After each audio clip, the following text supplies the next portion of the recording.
ذکر و تلاوت میں جمائی آئے تو کیا کریں؟ قرآن پاک کی کوئی آیت پڑھتے وقت یا ذکر اذکار کرنے سے بہت سخت اور بار بار جمائی آتی ہے تو کیا اس کا کوئی حل ہے؟ طارق صاحب اسلام آباد سے. آ رہی ہے تو ہاں کر لیں اور منہ پہ ہاتھ رکھ لیں، بس زیادہ آوازیں نہ نکالیں، بے ادبی کی بات ہے.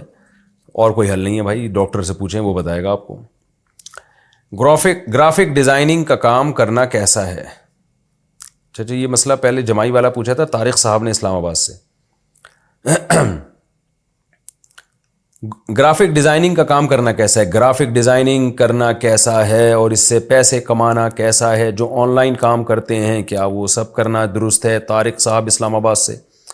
گرافک ڈیزائننگ میں بس کوئی ایسی چیز بنانا جو غیر شرعی ہو وہ جائز نہیں ہے. شرابوں کی بوتلوں کی تصویریں نہ بنائیں، آپ لڑکیوں کی تصویریں نہ بنائیں. باقی جائز چیز کی تصویر ہے تو وہ جائز ہے، ناجائز چیز کی ہے گرافک ہے تو وہ ناجائز ہے. باقی فی نفسی ہی یہ کام جائز ہے، اس سے پیسے کمانا بھی جائز ہے. آن لائن کام کے شرعی حکام، جو آن لائن کام کرتے ہیں کیا وہ درست ہے؟ اس میں حلال و حرام کی کیا تفصیل ہے؟ طارق صاحب اسلام آباد سے. دیکھیں آن لائن کام کرنا درست ہے، لیکن اس میں اب آپ نے بہت ہی وسیع سوال پوچھ لیا ہے، اس میں تو پورا لیکچر دیا جا سکتا ہے. آپ اسپیسیفک کچھ پوچھ لیتے ہیں نا کہ یہ طریقہ جائز ہے یا نہیں تو میرے لیے جواب آسان ہوتا. بہرحال آن لائن ٹریڈنگ میں ایک دو تین چیزوں کا خیال کرنا ضروری ہے. بعض لوگ کیا کرتے ہیں، کسی کی کوئی چیز بکوا رہے ہوتے ہیں آن لائن، تو اس میں یہ شو کرتے ہیں ہماری چیز ہے اور ہم سے خرید لو. وہ بندہ خرید لیتا ہے حالانکہ وہ آپ نے ابھی خریدی نہیں ہوتی، آپ کی ملکیت میں ہی نہیں ہوتی. تو یہ عمل ناجائز ہے. یا تو آپ دو پارٹیوں کے درمیان کمیشن ایجنٹ بنے کہ میں آپ فلاں کی چیز فلاں کو بکوا رہا ہوں اور میں اس میں اتنا کمیشن رکھوں گا.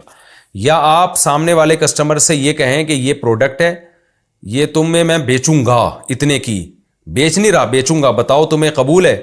اگر قبول ہے تو میں تمہیں جو ہے نا وہ کہیں سے بھی پرچیز کر کے بیچ دوں گا، میں تمہیں اتنے کی دوں گا، کہیں سے بھی لا کے دوں میں، بس یہ میرا ہیڈیک ہے.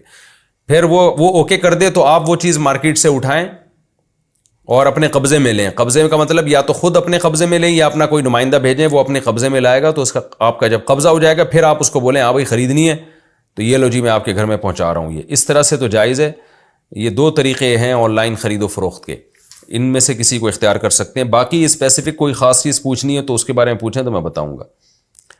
کرپٹو کرنسی سے نفع کمانا، کرپٹو کرنسی لے کر رکھنا اور بعد میں اس پر نفع حاصل کرنا کیسا ہے؟ محمد سرور ثوابی سے. دیکھیں کرپٹو کرنسی بعض چیزیں ایسی ہوتی ہیں علماء اس میں ماہرین سے پوچھ کے ہی رائے دیتے ہیں. کرپٹو کرنسی تو ایک ڈیجیٹل کرنسی ہے نا، یہ نئی چیز ہے، تو ماہرین جو تفصیل بتائیں گے علماء اسی کے مطابق فتویٰ دیں گے. میرے پاس جتنے ماہرین تھے، ڈاکٹر ذیشان صاحب جن کا میں نے انٹرویو انہوں نے میرا لیا تھا یا پتہ نہیں میں نے ان کا انٹرویو لیا تھا یا دونوں نے ایک دوسرے کا انٹرویو لیا تھا، واللہ عالم. ان کی رائے یہ تھی کہ انہوں نے جو ہمیں ڈیٹیل بتائی تھی اس کے حساب سے جائز لگ رہا تھا ہمیں، تو ہم نے فتویٰ دیا جائز ہے. لیکن ایک اور بڑے عالم ہیں، عالم سے میری مراد کرپٹو کرنسی کے ماہر، جو میرے پاس ان کا نمبر بھی ہے، میں نام بھی لے لیتا ہوں، تھوڑا سا آپ لوگ ویٹ کریں.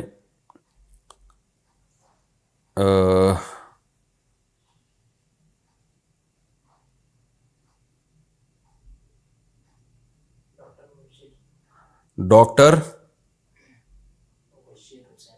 مبشر، ڈاکٹر مبشر صاحب ہوتے ہیں، یہ ہیں یورپ میں، شاید اٹلی میں تھے، جرمنی میں، مجھے ابھی یاد نہیں، میری ان سے بہت ڈیٹیل سے بات ہوئی تھی.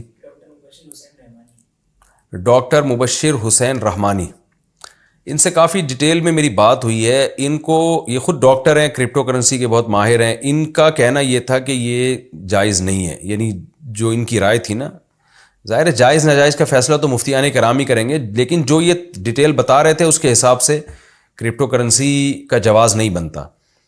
تو اب چونکہ ماہرین ہی کی رائے میں اختلاف ہے تو اس لیے میں نے اپنے پرانے فتوے سے رجوع کیا. ان سے جب میری بات چیت ہوئی، ان کے پوری ڈیٹیل ہے، فیس بک پہ بھی آپ کو مل جائے گی، اور ہو سکا تو ہم اس کا لنک بھی شیئر کر دیں گے.